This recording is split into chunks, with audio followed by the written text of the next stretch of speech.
Love it or hate it, but Instagram truly is top tier when it comes to diversity and different types of content that you can post on the platform. They truly offer the most wide variety of types of content that you can create, which allows you the flexibility to create content that not only plays into your strengths, but that your audience loves to consume and that helps you as a small business owner market your business online. But each post type often has a different outcome, or they have different goals associated with them, depending upon how you use them. And this is the part that can feel a bit overwhelming. You don't understand why you need to be on Instagram stories every day, or why you need to be creating and posting reels, or getting over the fear of going live on Instagram. So I want to dive into the 5 main types of posts that you can create on Instagram and how you can use each of them to create content to market your small business. Now, before we dive into this, I do have one caveat for you. A well-rounded Instagram strategy is going to include all of these different post types. Yes, each and every single one of them. But as we go through this, you do have to understand that you're going to have strengths and weaknesses in each of these different post types, and you don't have to create one of these posts each and every single day in order to be successful. As you go through this video, just remember your overall marketing goals associated with social media. Keep in mind your ideal audience member and how they consume content, and don't forget to play into your strengths when it comes to creating content as well. So starting with the very first one, Instagram feed posts. This is the one that you're most familiar with. This is the one that Instagram was built on, but these are going to include your single photo and single graphics type posts. Yes, we used to be able to also post just a square video in the feed post, but that has changed in recent years, and now all videos show up as reels. We'll dive into that in just a bit. So what's the overall goal of feed post? The first thing that I want to talk about here is that feed posts aren't dead, despite what that random Instagram expert has said. And the good thing with feed posts is they can help you achieve almost any marketing goal that you have for social media. These are often the easiest types of posts for people to create. And the way that I like to approach feed posts is I consider them more maintenance content, because these types of posts don't often go viral or get me the growth or the reach or any of these other kind of things. Yes, that can happen sometimes, but for me and the way that I approach feed posts is I want to consistently show up and give value to my current followers and my current audience, and that's how I do that with feed posts. They help me maintain consistency and messaging. But let's tap into some specific goals here. Let's say you are wanting a bit of an engagement boost. Maybe you want some more likes and more comments, maybe some more shares. Create a quote post on Instagram. Those always tend to get shared the most for me. Maybe you really want your audience to save something and you want to teach them something.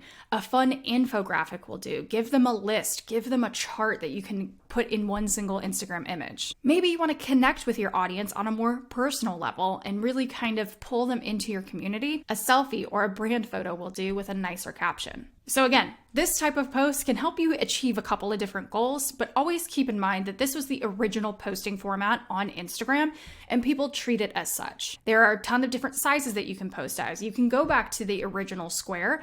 I personally recommend using portrait as much as you can because it tends to take up a lot more room on somebody's mobile device versus like a landscape or a square image. The one thing that you need to keep in mind with a feed post on Instagram is that it does need to stop the scroll. And you more than likely have to expand a bit more in the caption whenever you do this type of post. And getting right into post type number 2, Instagram carousels. Instagram carousels are one of my favorite things to create because you can include more media, meaning you can include between 2 to 10 slides of photos, graphics, and videos, or some mixture of the 3. So the way that I like to approach this and the goal that I have in mind with my carousels is I basically want to convey some type of message, or I want to help my audience dive even deeper into a particular subject or topic. It's going to help give more context and information into more complex topics or issues. It's going to give them that context or perspective that they need to really connect with you as a brand,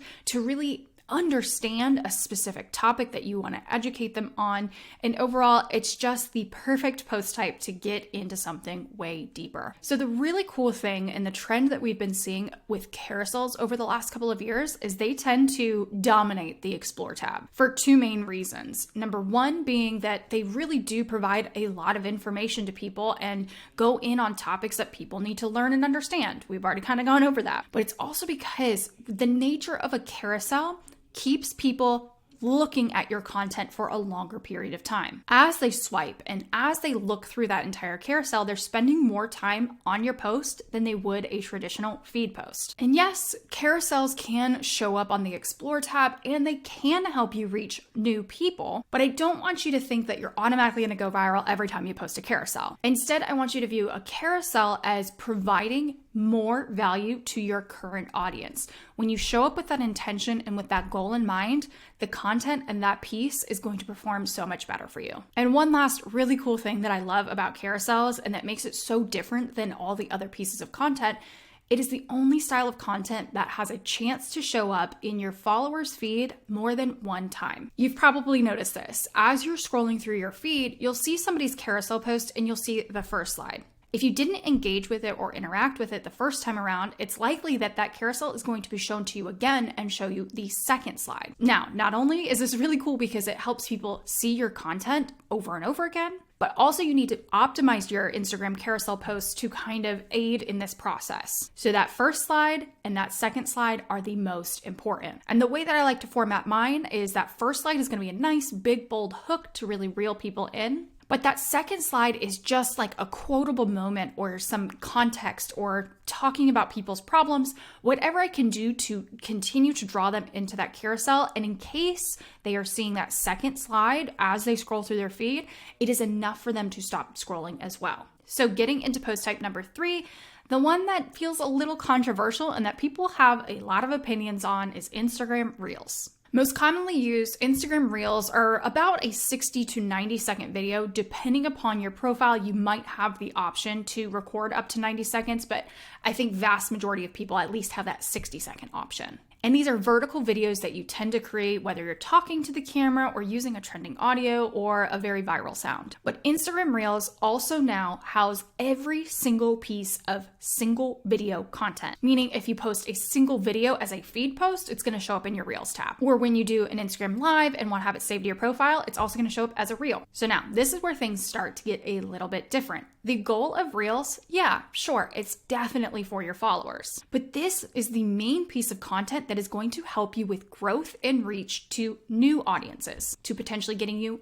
new followers. And the reason for this is that there is a whole tab and a whole separate algorithm dedicated to Reels videos that is similar to like the For You page on TikTok that is algorithm based, and it shows you content based on what it thinks you want to see. So your Reel has potential to show up in the feed of somebody that isn't already following you, giving you the chance to gain them as a follower. And Reels are often suggested even as people scroll through the normal feed, even if they aren't following them. When it comes to this type of content, you do have to understand that even if you're posting a very simple reel or a very simple video, they tend to be a bit more time consuming than the other post types, or oftentimes you have to develop certain skills in order to produce them effectively. And one last quick tip here about Instagram Reels, I'm a bit more long-winded, or sometimes I have a video that I want to post that's over that 90-second mark.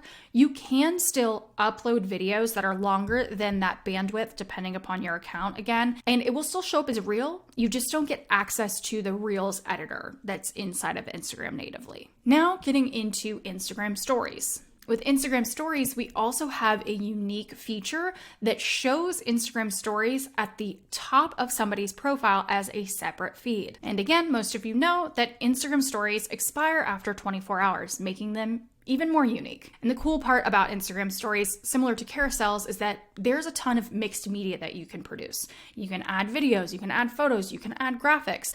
And then one extra component to really help with engagement is that you have the option to add stickers and links and all kinds of fun things inside of the story itself for people to interact with. So now the big goal of this content is to build rapport with your current following. I truly don't care what that Instagram expert said, saying if you add enough hashtags to your Instagram stories, you'll reach new people. It's simply not true.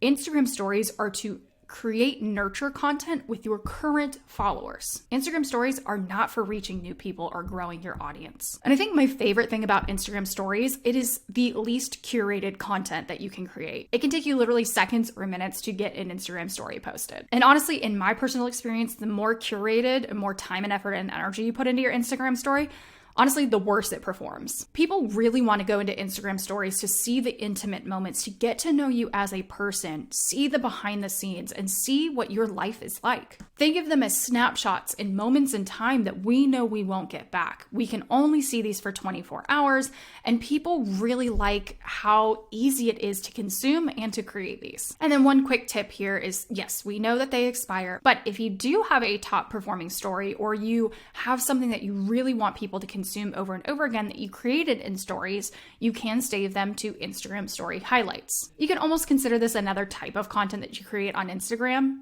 but all you simply have to do is save it to a highlight. You're not going out and creating something crazy. This is going to stretch out the lifespan of your Instagram story, give it a longer shelf life, and people can come back and view it past that 24-hour mark. And the last one I want to talk about here is Instagram Lives. Now, before you run away and hide in a corner, let's dive into how to actually use these. Listen, I know Instagram Lives can be very, very scary, but we need to kind of talk about how you can integrate them into your overall Instagram strategy. So Instagram Lives give you the unique ability to connect with your current audience in real time. You can answer their questions, really engage in a conversation, which is so unique compared to the other posting types. So there are actually two main goals that you can focus in on when going live on Instagram. And the first is if you were doing a solo live, meaning just by yourself, you're going to continue to nurture the relationship that you have with your audience by either providing them value or genuinely having a conversation with them. So the goal is nurturing. Or type 2 is if you go live with other people in your niche, with peers, it's gonna give you the ability to reach new people and potentially grow your audience. So the second goal with Instagram Lives is actually growth. And you can use lives to your advantage in so many different ways. You can talk about so many different topics, and you can actually approach the end goal in a couple of different ways here. So often I've seen either solo lives or live rooms with others where people will create timely content, meaning you can only watch that live. You aren't going to be able to catch a replay.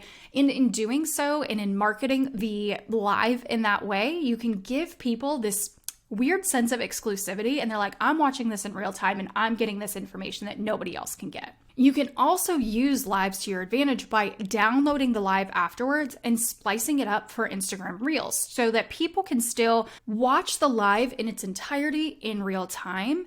And then you can take those key pieces where people were really engaging with the live, or you want to provide more context, and turn them into posts later on down the line. Or the most common way to do this is after you're finished with the live, you can simply repost the entire replay and it'll show up in the Reels tab.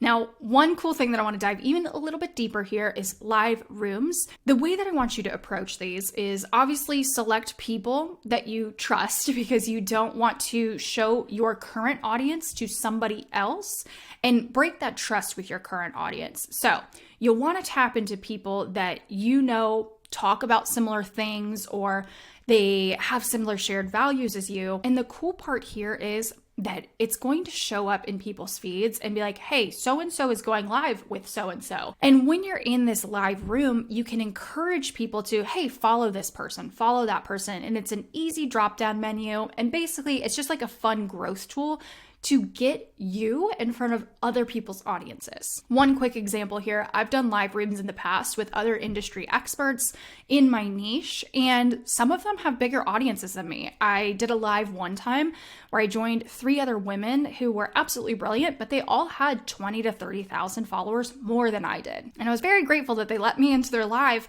But the thing here is they all encouraged their audiences to come and follow me.